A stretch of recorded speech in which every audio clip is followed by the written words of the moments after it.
Olá, vida longa e próspera aqui no nosso canal. Eu espero que a paz do eterno Deus esteja em nós, né? A força que permeia todo o universo, cada partícula, cada mente, cada universo dos multi-universos existentes, ela está em mim e ela está em ti.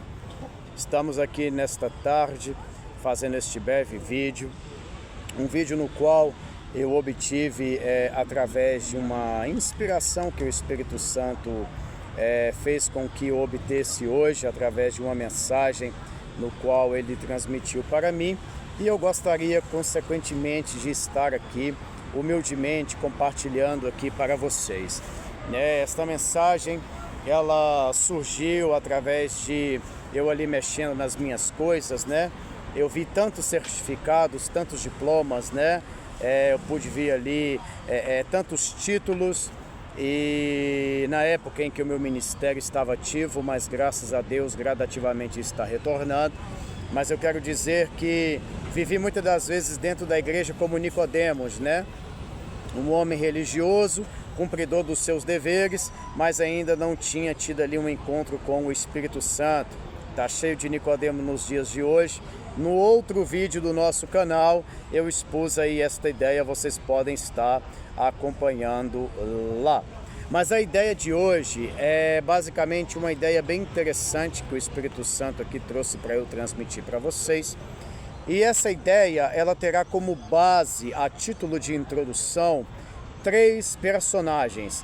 Personagens aparentemente ali distintos, aparentemente diferentes, mas existe um coeficiente, existe algo que os interliga, né? Esses 3 personagens são, primeiro, Jesus, o mestre de todos os mestres; o segundo personagem, o apóstolo Paulo; e o terceiro personagem, Batman. Sim, você pode estar se perguntando, pois bem, em uma live, em um vídeo como esse, você vem falar de Batman. Sim, meu super-herói favorito dentre todos os super-heróis. E quando eu falo super-herói, não no sentido espiritual, porque o herói acima de todos os heróis é Cristo, mas eu digo aqui no sentido figurado, é o personagem no qual eu mais gosto. Qual é a semelhança, sendo bem breve, desses 3 personagens, né? A semelhança é que esses personagens, eles foram forjados nas sombras. Eles foram forjados em meio a tempestades. E eu darei exemplos bíblicos e históricos do que eu estou dizendo. Primeiro personagem, aquele que está acima de tudo, de todos, Jesus. Alguns dizem que o primeiro milagre de Jesus foi quando ele transformou água em vinho.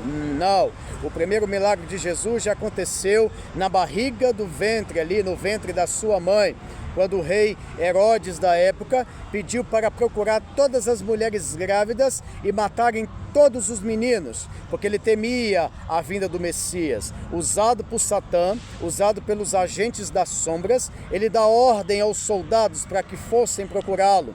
E Jesus foi preservado. Olha o milagre já acontecendo, mesmo ele no ventre. Assim que ele nasce, ele é forjado no deserto. Ele tem um encontro no deserto, diretamente ali com Satanás. Ou seja, um homem que foi forjado nas sombras. Interessante que mesmo no seu ministério, e até mesmo na sua morte, ele morre como mentiroso. Ele morre como ladrão. Ele morre como falso profeta. Ele morre como mentiroso, ele morre como enganador. Demorou 2000 anos para que a humanidade entendesse que esse mentiroso, que esse enganador, que esse falso profeta, de fato fora um homem, no qual o próprio Deus colocou aqui na face da terra para que transmitisse aí as suas verdades. Verdades essas libertadoras, verdades essas que, quando nós as estudamos, quando nós ali extraímos as mesmas, elas são capazes de transformar as mentes, os corações e etc, etc, etc. O segundo personagem forjado nas sombras foi o apóstolo Paulo.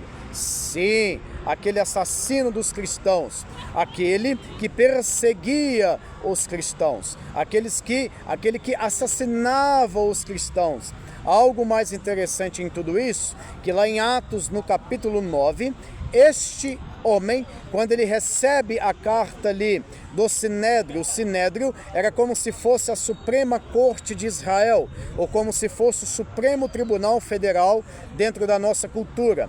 Ele recebe uma carta, essa carta, ela era escrita, ela era ali, tinha autoridade do sumo sacerdote de assiná-la. E quando esta carta ela era entregue, automaticamente a pessoa tinha ali o direito de perseguir e assassinar aqueles que não estavam de acordo com os princípios ditos pelo sumo sacerdote, ou seja, eles serviam a Deus ao seu modo, Paulo serviu a Deus ao seu modo. E a título de introdução quero dizer que aquele que é escolhido, aquele que de fato ele foi escolhido para uma missão, a luz o cerca de todos os lados.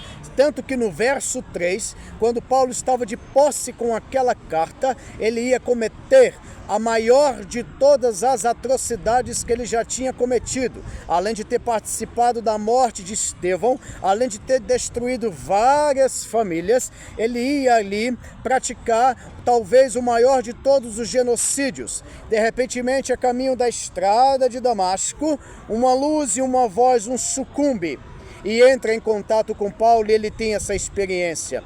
Interessante que existem duas observações no qual podemos fazer uma exegese, extrair uma interpretação deste texto. Primeiro, se você é um escolhido, a luz vai te cercar de todos os lados. Você pode ir para a direita, você pode ir para a esquerda, para frente, para trás. Você pode ir para todos os lados, tentar fazer o que for. Deus vai usar pessoas, Deus vai usar circunstâncias. A luz vai te cercar de todos os lados, porque você é um escolhido e ninguém toca em você, porque você é escolhido de Deus. Segunda coisa, a transformação de Deus ela é súbita. Deus é um ser que está acima do tempo e do espaço. Deus não é um ser que vê como nós vemos. Deus não é um ser que pensa como nós pensamos. A lógica de Deus é diferente. O olhar de Deus é diferente. Deus não é obrigado a pensar como eu e você pensamos. Deus não é obrigado a pensar como eu e você enxergamos a realidade. A lógica de Deus é diferente. E quando Paulo, ele entra em contato naquela estrada da vida, talvez ali para cometer o maior de todos os genocídios, a luz o cerca de todos os lados, comprovando que ele era o escolhido.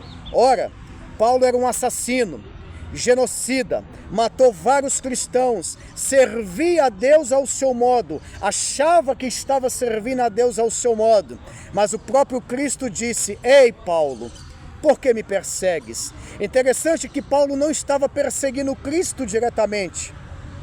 O apóstolo Paulo estava perseguindo a igreja.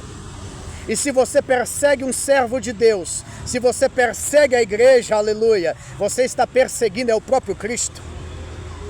Deus gosta daqueles que são improváveis. Deus gosta daqueles que a sociedade julga. Deus gosta daqueles que muitas das vezes teve altos e baixos.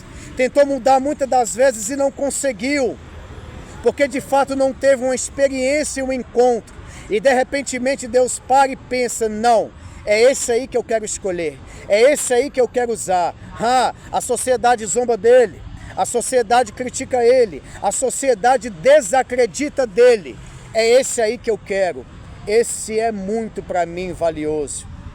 Paulo foi escolhido dessa forma. Outra coisa, a transformação, ela vem de uma hora para outra. Se Deus quiser pegar uma pessoa aqui agora, Ele transforma de um minuto para o outro.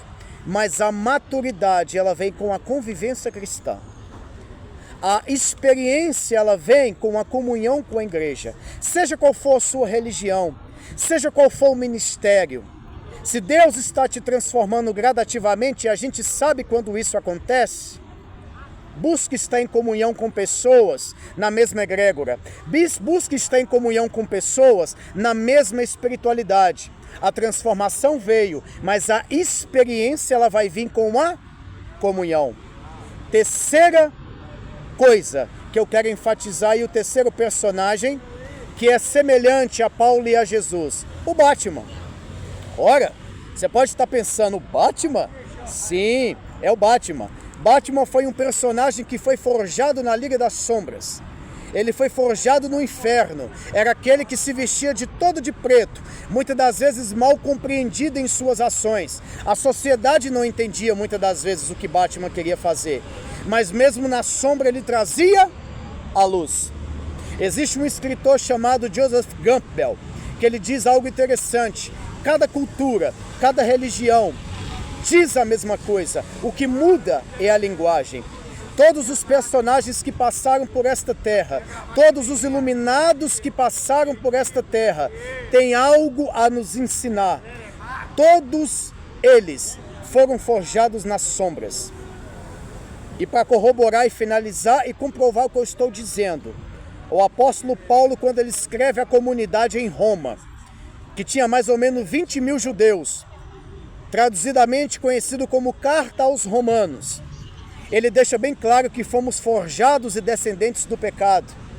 Ei, por mais que você se ache o mais certinho da sociedade, por mais que você se esconda atrás da tua moral, por mais que você se ache a pessoa mais íntegra porque você não fez isso e aquilo, para Deus você sempre vai estar tentando. Não existe pecado grande nem pecado pequeno. Para Deus, você sempre será um pecador. Existem coisas na nossa vida que de fato a gente tem que abandonar de vez, mas em essência somos fruto do pecado original.